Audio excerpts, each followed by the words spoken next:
नमस्कार। आज हम बात कर रहे हैं असफलता की। एक ऐसा शब्द जिसे हम अक्सर, आप जानते हैं, एक दुश्मन की तरह देखते हैं। हाँ, जिससे बचने की हर कोई कोशिश करता है। बिल्कुल।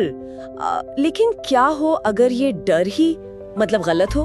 हमारे पास जो स्रोत है, असफलता सीखने और बढ़ने का मार्ग, कि कुछ अंश वो इसी धारणा को थोड़ी चुनौती देते हैं। हाँ, कि शायद असफलता हमारी दुश्मन नहीं बल्कि हमारी सबसे बड़ी गुरु हो सकती है। हाँ, और स्रोत की एक पंक्ति है जो मुझे सोचने पर मजबूर कर गई। सफलता आपको कुछ नहीं सिखाती, लेकिन असफलता ज्ञान को आपकी हड्डियों में तराश देती है।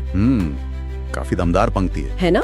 और आगे सवाल उठता है, क्या ये सच हो सकता है कि सबसे बड़ी गलती असफल होना नहीं बल्कि पर्याप्त असफल न होना है? ये विचार थोड़ा चौंकाने वाला तो है। बिल्कुल बिल्कुल, क्योंकि ये हमारी जो स्वाभाविक प्रवृत्ति है उसके थोड़ा खिलाफ जाता है। मतलब असफलता का अनुभव अच्छा तो नहीं होता है ना? नहीं, बिल्कुल नहीं। निराशा होती है, हाँ। शर्मिंदगी महसूस होती है, आत्मविश्वास भी हिल जाता है। ये सब सच है, पर स्रोत कहता है कि इसी असहजता में, इसी तकलीफ में गहरी सच्चाई छुपी है। सच्चाई? कैसी सच्चाई? वो सच्चाई जो शायद हमें कहीं और से न मिले। मतलब असफलता सिर्फ एक रुकावट नहीं है। हाँ। वो एक तरह का आईना है। अच्छा, आईना? तो चलिए इसे थोड़ा और समझते हैं। असफलता के ये छिपे हुए तोहफे क्या हैं फिर? स्रोत कुछ चीजों की बात करता है, जैसे लचीलापन, रेजिलियंस। हाँ, रेजिलियंस यानी गिरने के बाद फिर से उठ खड़े होने की जो ताकत होती है। और सिर्फ लचीलापन ही नहीं, आत्म जागरूकता, सेल्फ अवेयरनेस जिसे कहते हैं। अपनी कमियों को समझना। हाँ, अपनी कमजोरियों और अपनी सीमाओं से रूबरू होना। फिर विनम्रता, ह्यूमिलिटी, ताकि सफलता मिलने पर भी पैर जमीन पर रहें। ये भी जरूरी है। और शायद सबसे जरूरी, नवाचार, इनोवेशन, क्योंकि जब पुराने रास्ते काम नहीं करते या बंद हो जाते हैं तभी हम नए रास्ते खोजने पर मजबूर होते हैं। हाँ, ये बात तो सही है। बिल्कुल। लेकिन यहाँ मेरे मन में एक सवाल आ रहा है, क्या ये सारे गुण जैसे लचीलापन, विनम्रता, ये सिर्फ असफलता से ही सीखे जा सकते हैं? क्या सफलता हमें ये सब नहीं सिखा सकती? देखिए, ये एक अच्छा सवाल है।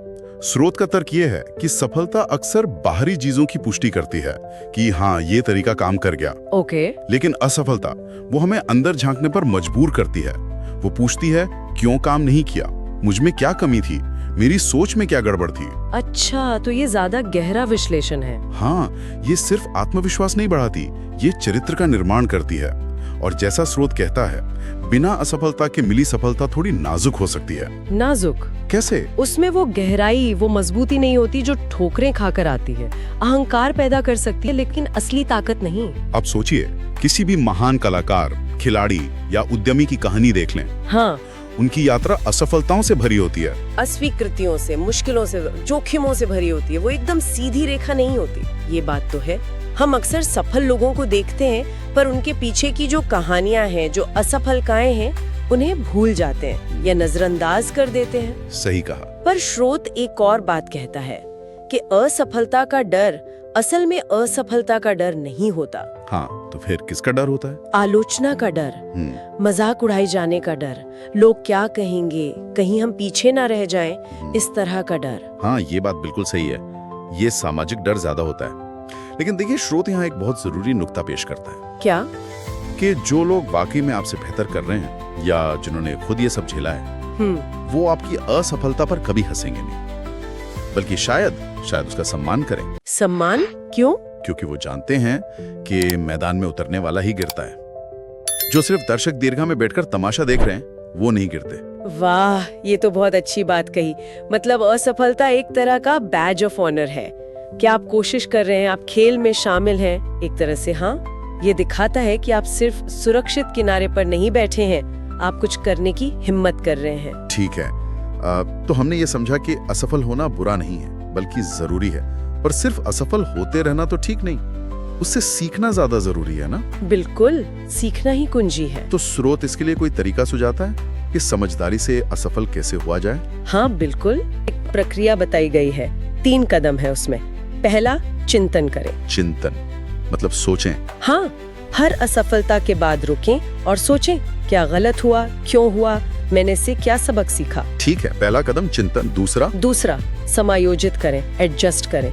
जो सीखा है उसके आधार पर अपनी रणनीति, अपने तरीके में जरूरी बदलाव करें, वही गलती दोबारा न दोहराएं। ओके, चिंतन फिर समायोजन। और तीसरा फिर से जुड़ें, री एंगेज, यानी नई समझ और बेहतर तैयारी के साथ दोबारा कोशिश करें, मैदान में वापस उतरें। चिंतन, समायोजन और फिर से जुड़ना, तो ये एक लगातार चलने वाला चक्र है। हाँ, ये एक साइकिल है, लर्निंग साइकिल। तो इसका मतलब ये हुआ कि ये महज गिरना नहीं है, बल्कि गिरकर उठने और बेहतर होने का एक व्यवस्थित तरीका है। बिल्कुल।